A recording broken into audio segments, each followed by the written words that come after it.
Geometri Euclid, sebuah sistem matematik yang disumbangkan oleh seorang ahli matematik Yunani yang bernama Euclid dari Alexandria. Buku The Elements, bahasa Yunani tahun 1482, menjadi salah satu buku-buku yang paling berpengaruh di dalam sejarah, sama banyaknya dengan kaedahnya yang mempunyai isi kandungan matematik.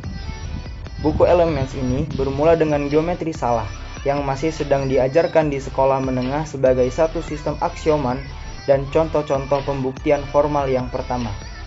Kemudian, Elements merangkumi geometri pepejal dalam 3 dimensi, dan seterusnya.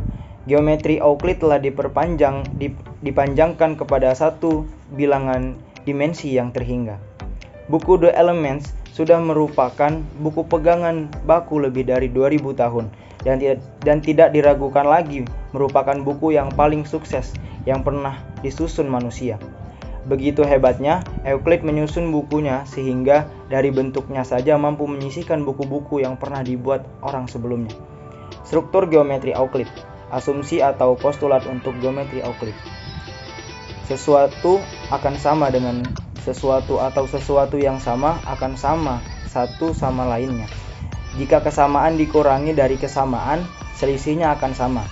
Bangun geometrik dapat dipisahkan tanpa mengubah ukuran atau bentuknya.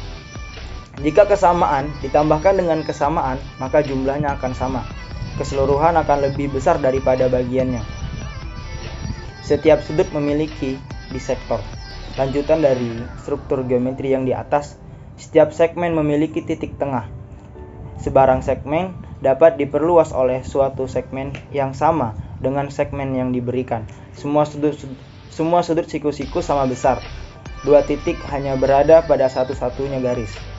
Lingkaran dapat digambarkan dengan sebarang titik pusat dan radius yang diketahui.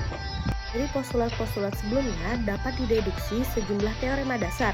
Yang pertama, sudut bertolak belakang sama besar.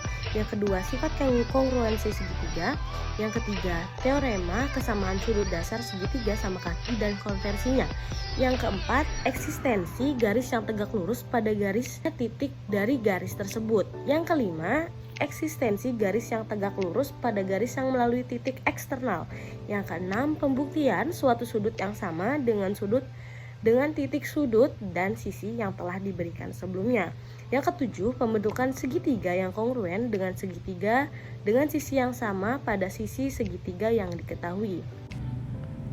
Teorema 1, teorema sudut eksterior. Sudut eksterior segitiga akan lebih besar daripada sudut interior terpencil manapun. Bukti, misal ABC adalah segitiga sebarang dan misalkan D merupakan perpanjangan dari garis BC melalui C. Pertama, akan ditunjukkan bahwa sudut eksterior M sudut ACD lebih besar dari M sudut A. Misalkan E merupakan titik tengah garis AC dan misalkan garis BE merupakan perluasan panjangnya melalui E hingga F. Untuk menunjukkan bahwa M sudut ACD lebih besar dari M sudut B, perluas garis AC melalui C hingga H yang membentuk sudut BCH. Kemudian tunjukkan bahwa M sudut BCH lebih dari M sudut B dengan menggunakan prosedur bagian pertama pembuktian. Misalkan M merupakan titik tengah garis BC, perluas panjang garis AM melalui M dan lain-lain. Untuk melengkapi bukti, perhatikan bahwa sudut BCH dan sudut ACD merupakan sudut bertolak belakang sehingga sudut tersebut sama besar. Teorema 2. Jika dua garis dibagi oleh garis transversal sehingga membentuk pasangan sudut interior dalam berseberangan, maka garis tersebut sejajar.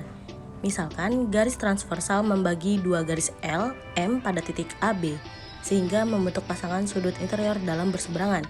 Sudut 1 sama dengan dan sudut 2 yang sama besar, dan misalkan garis L dan garis M tidak sejajar, maka garis L dan garis M akan bertemu di titik C yang akan membentuk segitiga ABC.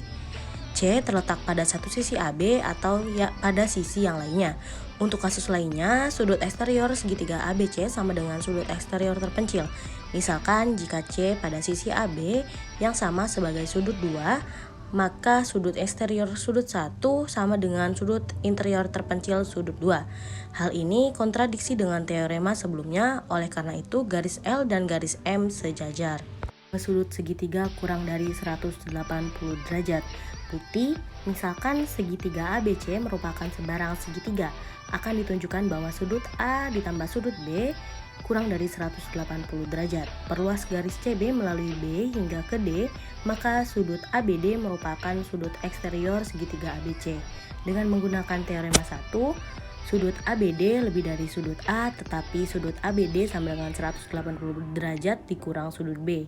Dengan mensubstitusikan untuk sudut ABD pada relasi pertama, maka 180 derajat dikurang sudut B lebih dari sudut A, atau 180 derajat lebih dari sudut A ditambah sudut B. Jadi sudut A ditambah sudut B kurang dari 180 derajat, dan teorema tersebut terbukti. Pengganti postulat sejajar Euclid.